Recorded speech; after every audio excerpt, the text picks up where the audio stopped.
Okay okay എല്ലാവർക്കും നമസ്കാരം. ഞാൻ Manoj Pottekkat, health and beauty by Manoj. എൻ്റെ യൂട്യൂബ് ചാനലാണ്, നിങ്ങൾ സബ്സ്ക്രൈബ് ചെയ്യുക. Age is number for me. I'm 61 year old. Last 45 ഇയേഴ്സായിട്ട് ഞാൻ എക്സസൈസ് ചെയ്യുന്ന ആളാണ്. സ്പോർട്സിലൊക്കെ ഭയങ്കര ഇൻട്രസ്റ്റ് ഉള്ള ആളായിട്ട് പഠിക്കുന്ന കാലത്തും എല്ലാം നല്ലൊരു പാഷനാണ്. നിങ്ങൾ എന്ത് പാഷനാക്കി കഴിഞ്ഞാൽ നിങ്ങൾക്ക് അതിൽ വിജയം ചെയ്യാൻ പറ്റും. മണി മേക്കിംഗ് അല്ല. നിങ്ങൾ എന്ത് ചെയ്യുന്നത് വെച്ച് കഴിഞ്ഞാൽ അത് ആത്മാർത്ഥമായി ചെയ്യുക, സന്തോഷത്തോടു കൂടി ചെയ്യുക. അല്ലാണ്ട് ഒരു പണിഷ്മെൻ്റ് ആയിട്ട് നിങ്ങൾ എക്സസൈസ് ആയാലും ഒന്നും ചെയ്യും, ജോലി ആയാലും എന്തായാലും നിങ്ങളുടെ ഹാപ്പിനെസ് കിട്ടുന്ന രീതിയിൽ എന്തും ചെയ്തു കഴിഞ്ഞാൽ അതിൽ സക്സസ് ഉണ്ടായിരിക്കും. അപ്പോൾ രാജു എൻ്റെ ശിഷ്യനാണ്.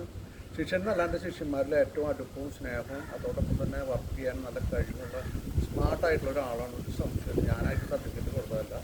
അവൻ്റെ കഴിവുകളുണ്ട്. അവൻ്റെ കഴിവുകൾ എൻ്റെ കൂട്ടാൻ സാധിച്ചിട്ടുണ്ട്. ഇനിയും കഴിവുകൾ കൂട്ടിക്കൊണ്ടിരിക്കുകയാണ്. ഇപ്പോൾ ചേരൂരിലാണ് വർക്ക് ചെയ്യുന്നത്. അപ്പോൾ ഞാൻ അവൻ്റെ ബോഡി വളരെ മോശമായിട്ടുള്ളത്, അതിൽ കുറച്ച് മടിയുണ്ട് അവന്. അപ്പോൾ അവൻ്റെ മടി തീർക്കാൻ വേണ്ടിയിട്ട് എൻ്റെ മാജിക് സ്റ്റിക്ക് ഞാനൊരു ഗിഫ്റ്റായിട്ട് കൊടുക്കുകയാണ്. അപ്പോൾ ഈ എക്സസൈസ് ചെയ്യുക, നീ എൻ്റെ കൂടെ ജോയിൻ ചെയ്യുക. മാജിക് സ്റ്റിക്കിൻ്റെ ഗ്രൂപ്പിലുണ്ടാവും. 2026 നിൻ്റെ വർഷമാവണം. സാമ്പത്തികം ഉണ്ടാക്കാൻ കേട്ടാ, ആരോഗ്യത്തിൽ ഡെപ്പോസിറ്റ് ചെയ്യുന്ന ഈ ആരോഗ്യ സംസ്കാരത്തിൽ, ആരോഗ്യ അച്ചടക്കത്തിൽ നിൻ്റെ ഫാമിലിക്ക് നിനക്ക് ഉണ്ടാക്കാൻ വേണ്ടി നീ ശ്രമിക്കുന്ന സമൂഹത്തിന് വേണ്ടിയിട്ടായിരുന്നു. അപ്പോൾ അതായിരിക്കും നിൻ്റെ മോട്ടിവേഷൻ.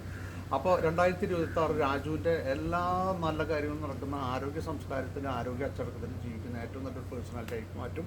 6 അടി ഉയരുണ്ട്, എല്ലാം ഉണ്ട്, പക്ഷേ വയറുണ്ട് അതിനും കൂടുതൽ. അതുകൊണ്ട് ഞാൻ ആ വയറൊന്ന് ചുരുക്കാൻ വേണ്ടിയിട്ടാണ് ഞാൻ എൻ്റെ കൂട്ട കൂടുന്നത്. അപ്പോൾ കാരണം ഞാൻ 61 വയസ്സിൽ ഇങ്ങനെ നിൽക്കാമെന്ന് വെച്ച് കഴിഞ്ഞാൽ 50 വയസ്സ് പോലും ആവാത്ത രാജുവിന് പറയാൻ എന്തുകൊണ്ട് പറ്റുന്നില്ല. അപ്പോൾ അത് അവൻ്റെ തന്നെ മിസ്റ്റേക്കാണ്. നമ്മൾ ബിൽ ഗേറ്റ്സ് പറഞ്ഞിട്ടുണ്ട്, പാവപ്പെട്ടവനായിട്ട് ജനിക്കുന്നത് കുറ്റം അല്ല, പക്ഷെ പാവപ്പെട്ടവനായിട്ട് മരിച്ചു കൊണ്ടിരിക്കണം. അത് ആരോഗ്യമായിട്ട് ജനിച്ചിട്ട് ആരോഗ്യം ഇല്ലാണ്ട്